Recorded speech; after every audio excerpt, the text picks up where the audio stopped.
Dios le bendiga, pastor.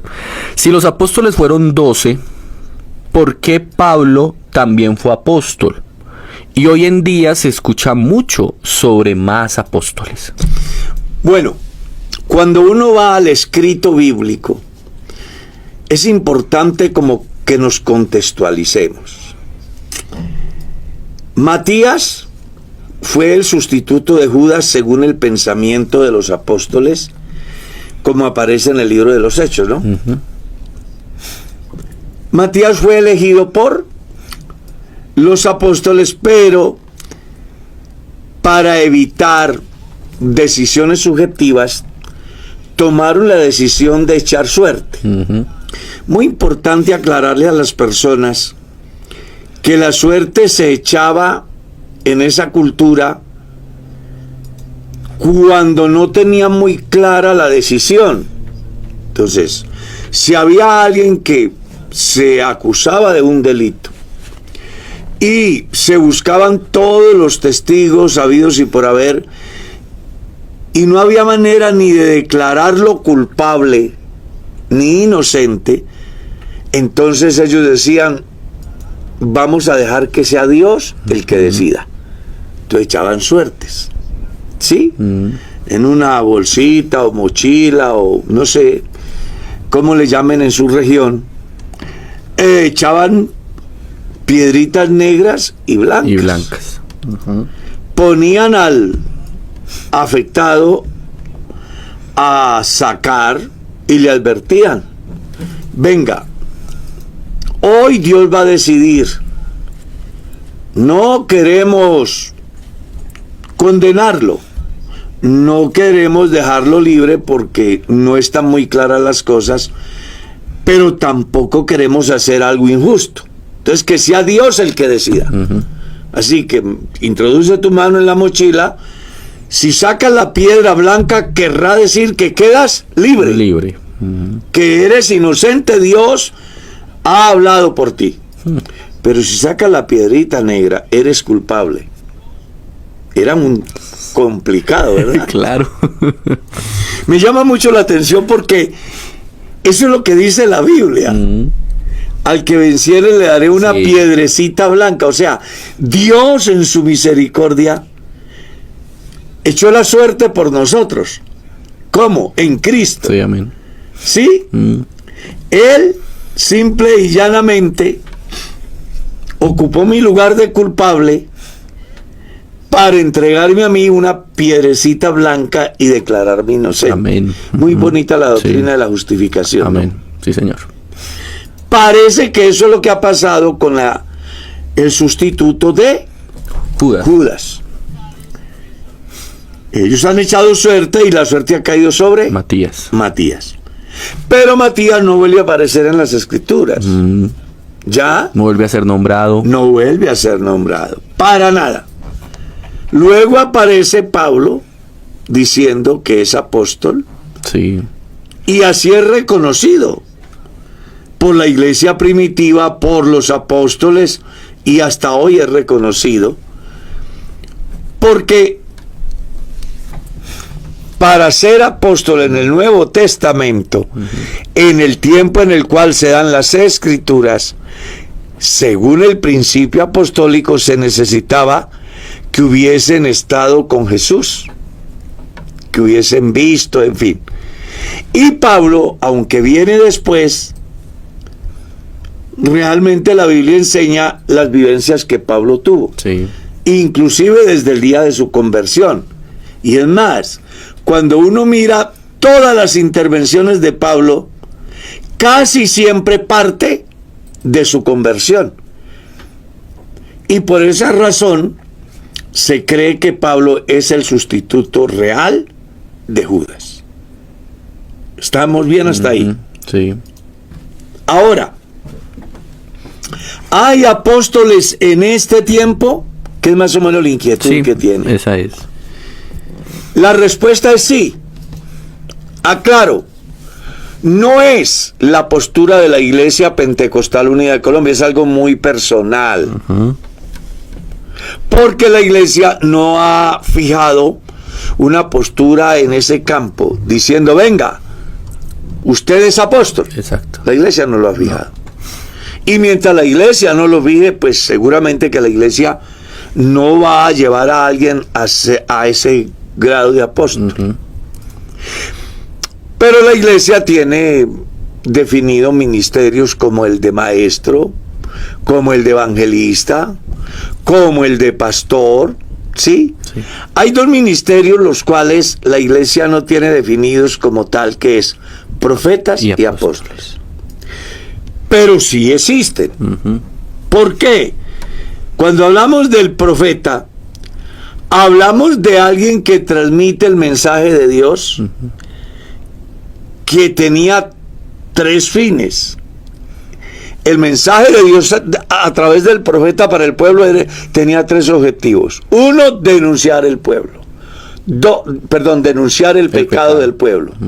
Ser el primero. Dos, hacerle saber que a causa del pecado vendría el juicio. Y tres, darles esperanza si se convertían. Ese era el mensaje del profeta en el Antiguo Testamento. Cuando lo traemos al tiempo de hoy, ese es el mensaje que se predica hoy. La diferencia que hay entre aquellos y los de hoy es que aquellos tenían que esperar una revelación, una iluminación. Ujú. Que Dios, de manera momentánea, hiciera acto de presencia en la vida del individuo y por un momento dejara de ser el labriego para ser el profeta, dejara de ser el ganadero para ser el profeta y decirle al pueblo: Jehová dice así, y luego volvía a su condición normal. ¿Ya? Hoy a través de la palabra se edifica, se exhorta y se consuela. Claro, y de una manera permanente. Ya no tenemos que estar esperando una manifestación momentánea. Exacto. Según San Juan 14, 17, Jesús dijo acerca de lo que es Él con nosotros, o con los apóstoles, porque el tiempo hay que leerlo en el pasado, y hablando hacia el futuro: estaré en vosotros. O sea, ya no hay que esperar que el Espíritu Santo de manera circunstancial aparezca, porque se supone que el hombre de Dios debe de estar lleno del Espíritu Santo los 24/7, y cada vez que vaya a hablar, siempre debe de transmitir el mensaje de Dios. Desde ese punto de vista, entonces, si hay profeta. Sí, profeta. Ujú. ¿Quién es profeta? Todo hombre que tiene una responsabilidad frente a una comunidad para denunciar el pecado, para hacer ver las consecuencias y también la oportunidad que en Dios siempre la habrá. Amén. Cuando hablamos del apóstol, entonces uno mira que los apóstoles fueron llamados así porque ellos iniciaron el mensaje de la difusión del evangelio en todas las naciones. Fueron enviados. Hoy la iglesia tiene misioneros, Sí. que es el equivalente a apóstol.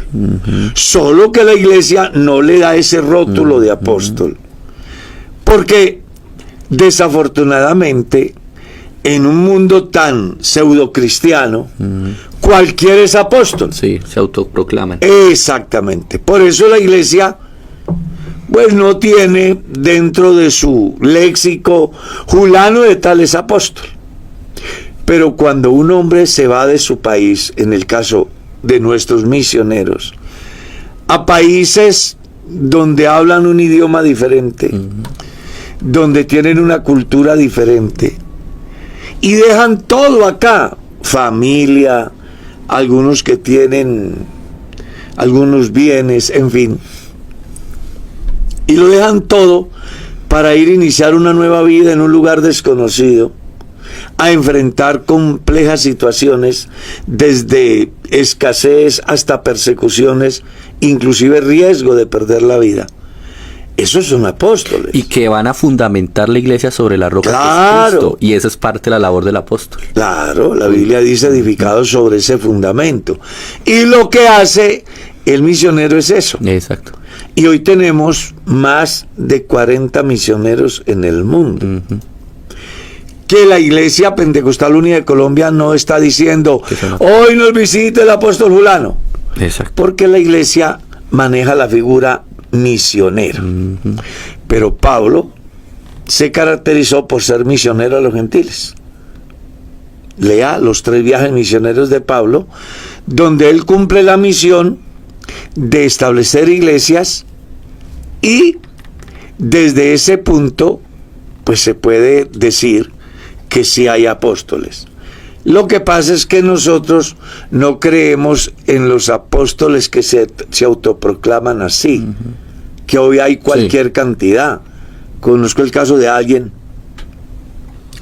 que tuvo una vida muy desordenada acá y ahora es apóstol en otro país, porque siempre habrán incautos, gente ingenua que se deja manipular, pero un verdadero apóstol va a establecer iglesias donde no hay, pagando un precio muy alto, y no va por su propia cuenta, va enviado por Dios y autorizado por la iglesia, y con la veeduría de la iglesia en todos los aspectos.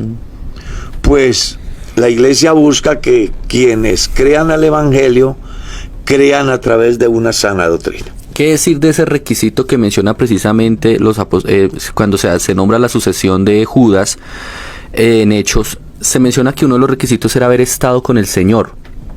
Hoy en día justifican ese requisito para decir que ya no hay apóstoles porque nadie ha estado precisamente con el Señor presente. Creo que hay un error de interpretación y hay 2 cosas que sí se deben de tener en cuenta. Y es que dentro de la misma iglesia hay unos que piensan que no hay apóstoles, que el oficio de apóstoles y profetas ya terminó. Hay unos que piensan así. ¿Son qué? Conceptos. Okay. Hay otros que pensamos que sí los hay. Los que piensan que no y los que pensamos que sí, pues simple y llanamente es interesante que la gente entienda que no es una doctrina que afecte la salvación, son conceptos. Recuerde, los conceptos se pueden discutir, se pueden negociar. La doctrina no. ¿Está claro? Entonces, cuando yo le digo que hay otro aspecto importante ahí es, una cosa es estar con Jesús, sí, en el manejo político, porque los apóstoles, hasta la resurrección de Cristo y el día de Pentecostés, el concepto que tenían de Jesús no es el concepto que tuvieron después y que tiene la iglesia hoy. El concepto de ellos era un concepto netamente político. Lo veían a él como de caudillismo. De caudillo. ¿Ya? Entonces, ahora la iglesia no está con. La iglesia tiene a Cristo en el corazón. Por eso es tan importante el texto de San Juan capítulo 14. Estoy con vosotros en el momento, pero me voy y estaré en vosotros. Ya no vivo yo, Cristo vive en mí. Exactamente. Entonces, el hecho de que una persona no haya existido en los primeros 30 años del primer siglo. Sí, no haya dado sus pasos al lado de Jesús. Con Jesús. Con Jesús. No quiere decir que no lo conozcan. Al contrario. Si alguien conoce a Jesús hoy, es el cristiano. Amén. De hoy. Amén. ¿Por qué? Porque a los discípulos les fue limitado el conocimiento hasta después de la resurrección, que es donde, según San Mateo capítulo 24 verso 45, dice que entonces les abrió el entendimiento para que comprendieran las escrituras. Sí. Los apóstoles conocieron las escrituras antes de la muerte de Cristo, pero no entendían. Hoy los cristianos entienden las escrituras. ¿Por qué las entendemos? Por una razón, porque por el Espíritu Santo que está en nosotros, nos ha abierto el entendimiento para comprenderlas y saber que el anunciado Mesías del Antiguo Testamento, es el Cristo en el tiempo de su muerte y resurrección, y es el Cristo omnipresente en la vida de cada individuo que vaya por cualquier parte de este desierto mundo. Excelente, hermano Carlitos, qué bendición.